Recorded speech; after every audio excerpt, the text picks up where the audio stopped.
പോയിട്ടില്ല. നിങ്ങളല്ലേ ഗൂഡ്സ് വാങ്ങാൻ പറഞ്ഞേ? ഗൂഡ്സോ? ഫ്രൂട്ട്സ്. എന്നിട്ട് എഴുതിക്കണോ? ആരാ എഴുതിയേ? ഞാന്. അടച്ച തമ്പുരാനെ അങ്ങാടി പോയി ബസ്സാകാൻ വെച്ചാ അങ്ങനെ അടിക്കാൻ ഞാൻ വായിച്ചോക്കട്ടെ.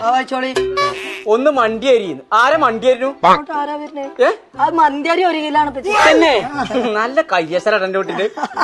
ബർക്കത്തൊന്നും പോരെ, ഒരുപാട് വേണം. അല്ല 10 ഒന്നാ പച്ചേ. തന്നെ ഓ എന്റെ കുട്ടി നല്ല കുട്ടി.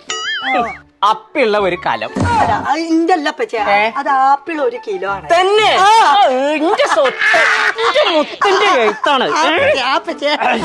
എന്താ എന്റെ വിവരം? വെയിൽ വളരെ കേട്ടോ. സ്റ്റവ് പോരി ഓന്റെ കുൽസോ അടുപ്പത്തച്ച് പൊരിച്ച് സ്റ്റവ് വെച്ച് പൊരിച്ച് എന്തെങ്കിലും ചെയ്തോ, അത് ഇതിലെ എഴുതേണ്ട ആവശ്യം എന്താണ്? അതല്ല പച്ചേ, അത് സ്ട്രോബെറി ആണ്. തന്നെ മൈ സൺ, ഇത്ര വിവരം എനിക്കുള്ളത് ഞാൻ അറിയില്ലല്ലോ. നല്ല വിവരാണ്. നോമ്പ് തുറക്കുമ്പോൾ കരോക്കെ അയ്യവ അതിന്റെ കമ്മിങ് കൂടി നമ്മളെ പരിയിലുണ്ടായിരുന്നു. ആരെ വരുന്നു? സലീം കൊടുത്തു. പിന്നെ സാഫി കൊല്ലം, പിന്നെ കണ്ണൂർ സീനത്തേറ്റ് വരുന്നുണ്ടോ? അങ്ങനല്ലേ, അത് നോമ്പ് തുറക്കുമ്പോ ഉള്ള കാരക്കാണ് പച്ചേ. കാരക്കൊക്കെ കരോക്കാന്ന് എഴുതുക.